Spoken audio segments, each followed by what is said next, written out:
La composante 2 de l'initiative présidentielle pour le développement communautaire démarre le 2 août prochain. C'est en tout 500 détenus qui sont mobilisés pour des travaux à haute intensité de main-d'œuvre. L'information a été donnée ce matin par le ministre en charge des infrastructures et de la justice. Et c'est le seul titre au menu de cette édition. Dames et messieurs, bonsoir et bienvenue. Sans transition, 500 détenus issus de localités mobilisées par les ministères des infrastructures et de la justice pour la mise en œuvre de l'initiative d'appui aux travaux à haute intensité de main-d'œuvre IMO. C'est l'annonce qui a été faite ce matin au cours d'un point de presse conjoint des 10 ministères. Cette initiative s'inscrit dans le cadre de la composante 2 de l'initiative présidentielle pour le développement communautaire. Son démarrage effectif est prévu le 2 août prochain. Le compte rendu est signé Tounda Sida Salam Ouedraogo. L'initiative d'appui aux travaux à haute intensité de main-d'œuvre est officiellement lancée ce jeudi 31 juillet 2025. Elle s'inscrit dans le cadre de la composante 2 de l'initiative présidentielle pour le développement communautaire, IPDC, dédiée à la gestion des déchets, à l'assainissement et au reboisement. C'est un vaste projet qui met à contribution l'administration pénitentiaire. D'une part, elle va contribuer à améliorer donc le cadre de vie des populations à travers l'assainissement et le reboisement. Et d'autre part, favoriser la réinsertion sociale des personnes condamnées éligibles au travail d'intérêt général en leur permettant de participer activement à des travaux d'utilité publique. Pendant une période de 5 mois, d'août à décembre 2025, ce projet prévoit le curage de 150 km de caniveaux, le ramassage de 1500 m3 d'ordures et 300 hectares à débroussailler dans les espaces publics.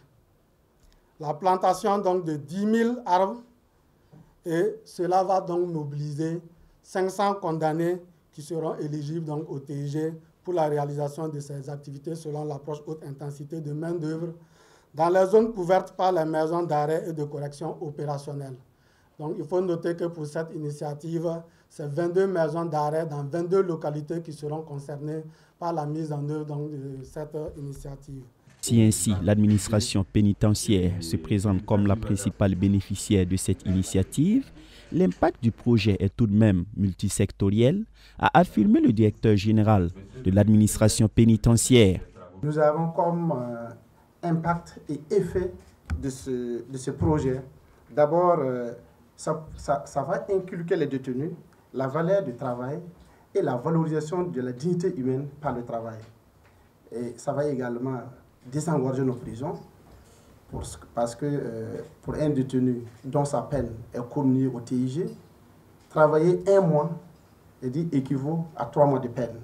Donc, du coup, nous allons sentir que les 500 détenus qui seront commués au TIG vont travailler à diminuer leurs peines.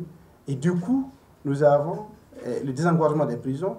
Ça va encore diminuer les charges que l'État supporte pour l'entretien des détenus, notamment l'alimentation des détenus, la santé des détenus, l'hygiène des détenus, le couchage, même les déplacements dans les centres de santé, dans les juridictions et autres.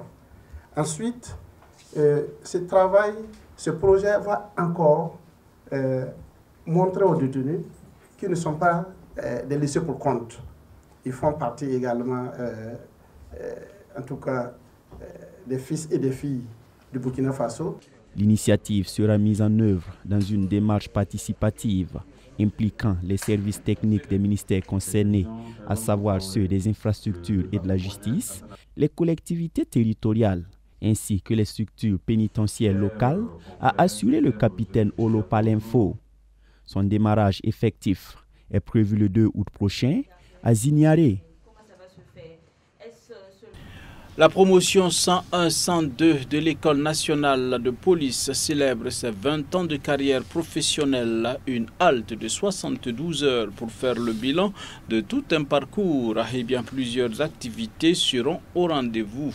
Le lancement officiel des festivités a eu lieu ce matin à Ouagadougou en présence de Pinson, Antoinette Beno et Gédéon Tapsoba.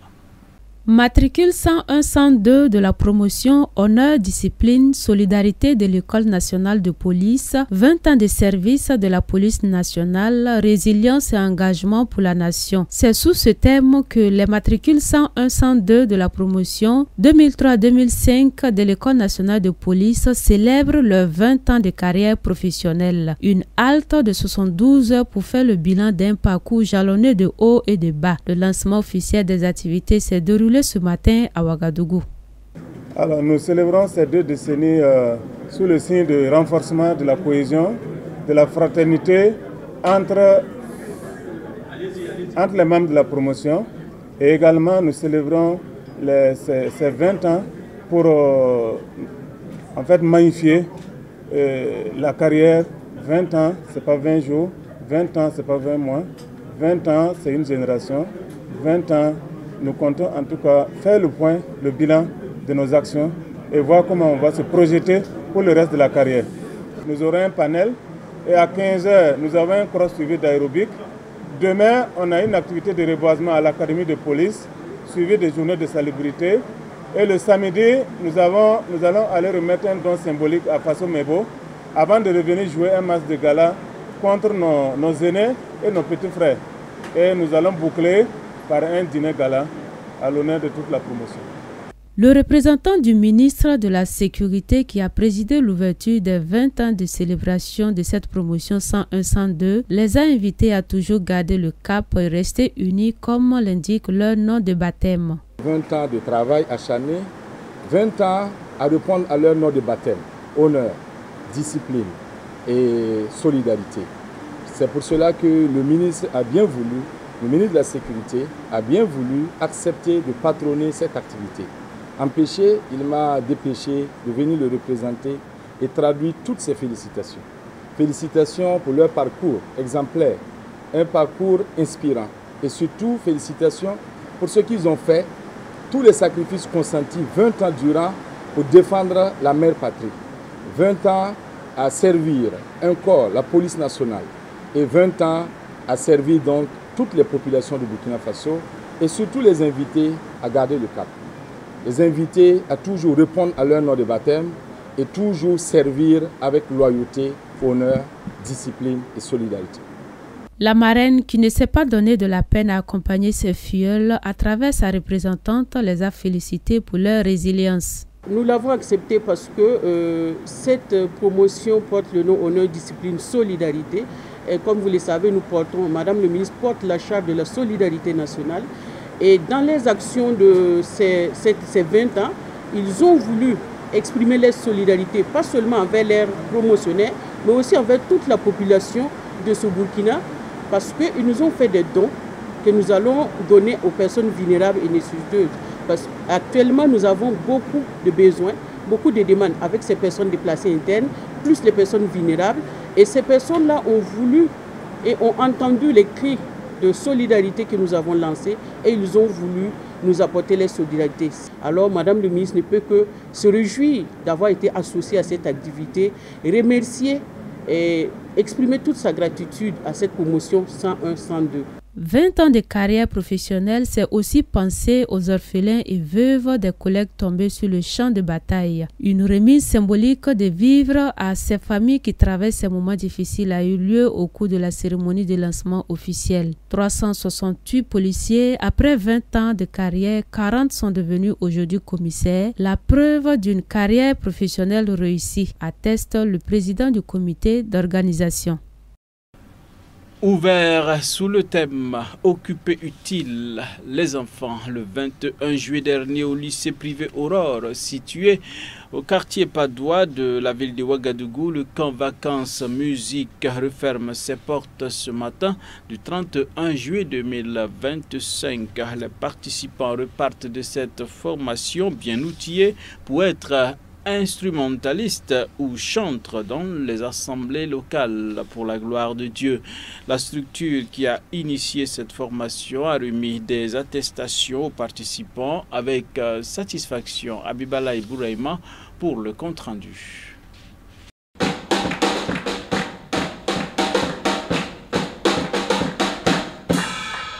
Cet enfant, avant qu'il ne prenne part à la formation, ne savait même pas comment tenir le bâton de la batterie. Aujourd'hui, le voilà apte pour assurer l'instrumental pendant les moments de louange dans une assemblée. En effet, l'entreprise Wenpure KS Service World a ouvert depuis le 21 juillet la 3e édition de son camp vacances musique.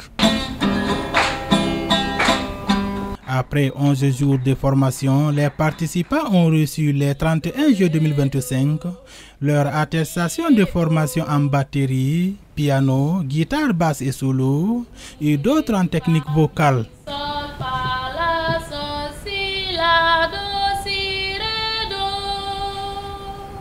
En tout cas, c'était vraiment formidable. On a appris des chants et vraiment on a appris beaucoup de choses. Après cette formation, je vais chanter pour glorifier le nom de Dieu. Et puis, je vais chanter pour que ceux qui ne connaissent pas Jésus peuvent venir en Christ. Franchement, avant de venir ici, si on m'a dit d'accompagner une chanson, franchement, je ne pouvais pas plaquer les accords. Mais mon séjour ici m'a permis au moins, je peux accompagner des chansons, puis je connais les accords. Cette formation m'a été très bénéfique. J'invite les jeunes comme nous l'année prochaine à venir s'inscrire à cette formation parce qu'elle est très bénéfique.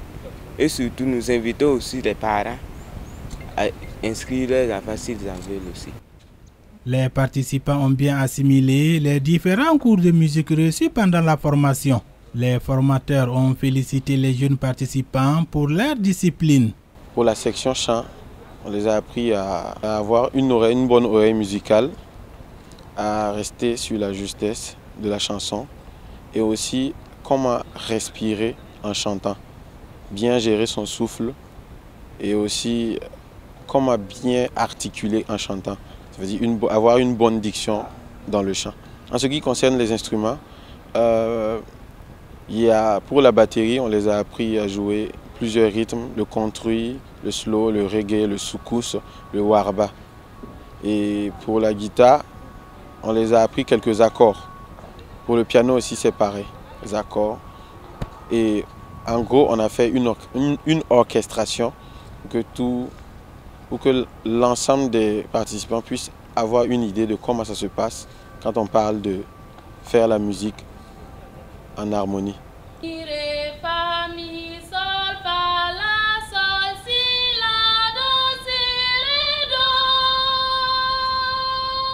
Occupez utile vos enfants, c'est le thème choisi pour la 3e édition de Camp Vacances Musique.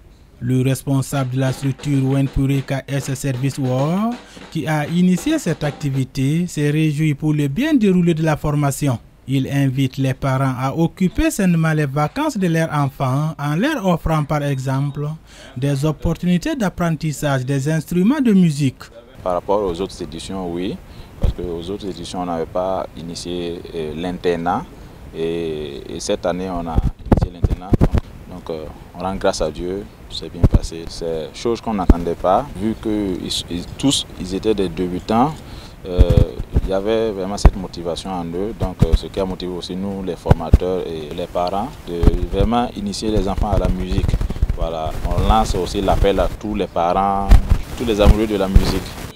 Le parrain qui était à la cérémonie de remise des attestations de formation a félicité les promoteurs de ce camp vacances musique pour la vision de former les chrétiens pour une meilleure animation à l'église.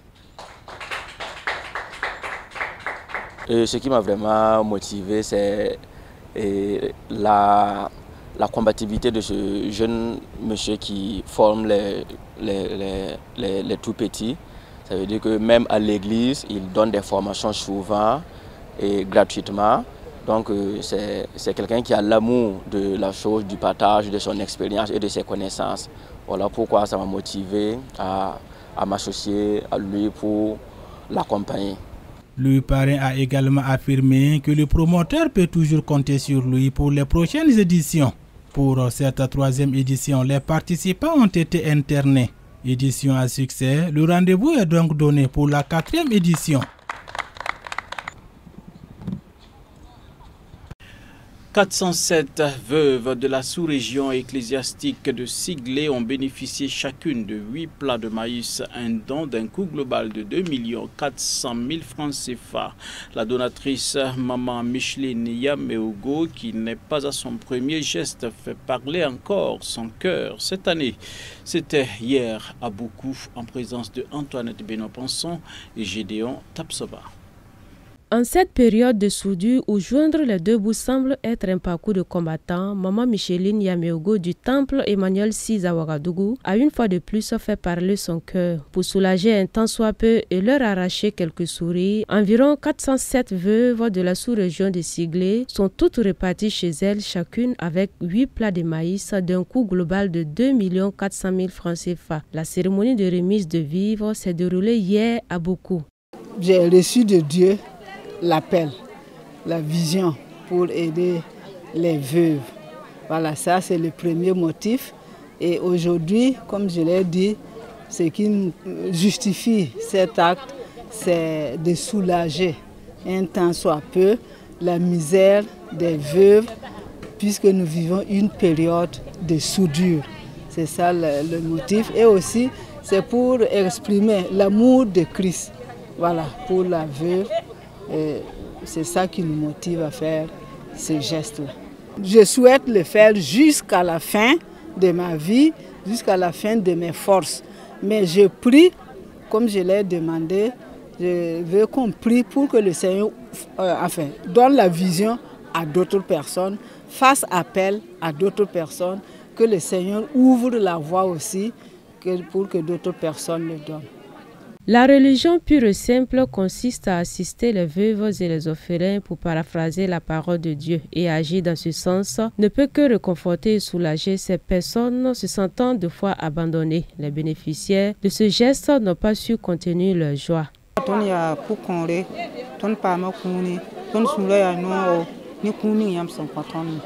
rends grâce à Dieu pour ce que Dieu a fait aujourd'hui, pour que la journée du partage ait lieu. Surtout en ces périodes de soudure, ce n'est pas simple.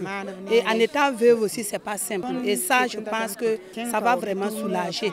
Ça va soulager les familles, les orphelins. Oui.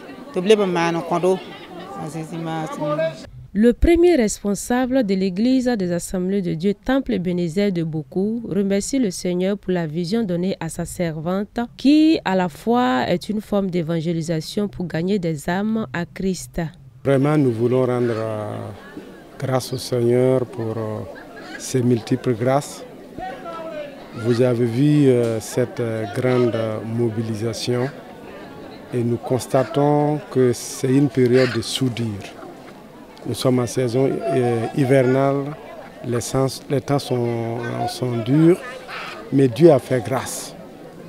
Dieu a parlé au cœur des uns et des autres, surtout à la tante Maman Micheline Yameogo, qui a fourni beaucoup d'efforts pour pouvoir soulager un tant soit peu ces veuves. Nous croyons vraiment que c'est une œuvre divine et c'est aussi une forme d'évangélisation. Nous tenons encore à lui dire merci, à lui témoigner toute notre gratitude, notre reconnaissance, et nous prions que le Seigneur ouvre davantage les portes pour elle. Certainement ses amis, ses collaborateurs, ce n'est pas la première édition comme vous l'avez dit. Nous prions que cette activité soit pérenne, qu'à chaque année, en tout cas, que le Seigneur fraye un chemin, que cela puisse exister pour la gloire de son nom.